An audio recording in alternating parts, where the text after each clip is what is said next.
Sekretaris Jenderal Gabungan Pengusaha Kelapa Sawit Indonesia, GAPKI, Edi Martono meminta pemerintah memberikan kepastian waktu pemberitahuan persetujuan ekspor (PEI), selain menghapus pungutan ekspor sawit.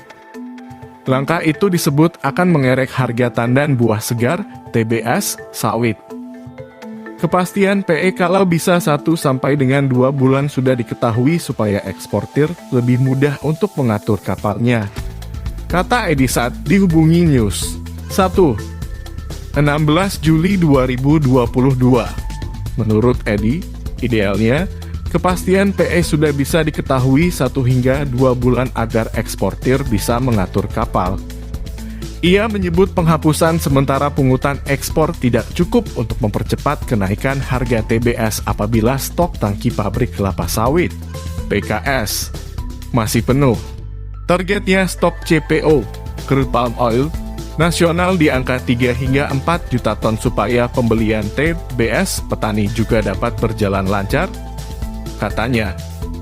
Per Juni, stok CPO nasional berkisar 6,3 juta ton.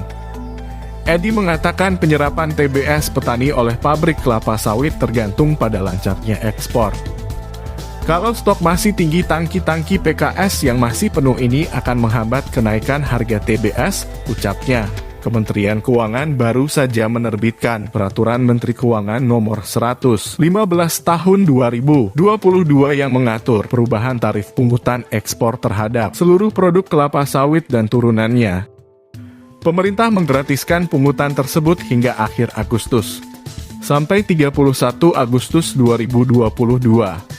Tarif pungutan ekspor produk sawit dan turunannya, seperti tandan buah segar, biji sawit, minyak sawit mentah, CPO, used cooking oil, dan sebagainya ditetapkan Rp0, kata Menteri Keuangan Sri Mulyani di Nusa Dua, Bali, 16 Juli 2022. Tarif pungutan ekspor maksimum untuk minyak sawit mentah adalah US$200 per ton dan bea keluar (BK) US$288 per ton seperti tertuang dalam Peraturan Menteri Keuangan (PMK) Nomor 98/PMK 010 atau 2022. Peraturan tersebut berlaku efektif hingga 31 Juli. Namun, ketetapan tersebut tidak berlaku bagi produsen sawit yang tidak mengikuti Domestic Market Obligation (DMO). Sri Mulyani mengatakan aturan pungutan ekspor 0% ini dikeluarkan sebagai respons atas situasi industri kelapa sawit dalam negeri.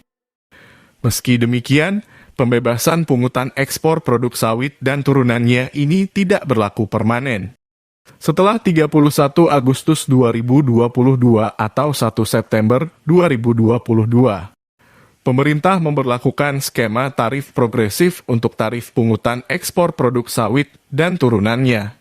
Artinya, kata Sri Mulyani, jika harga CPO global turun, tarif pungutan ekspor juga akan turun dan murah. Sebaliknya, kalau harga CPO global naik, tarif pungutan ekspor ikut naik.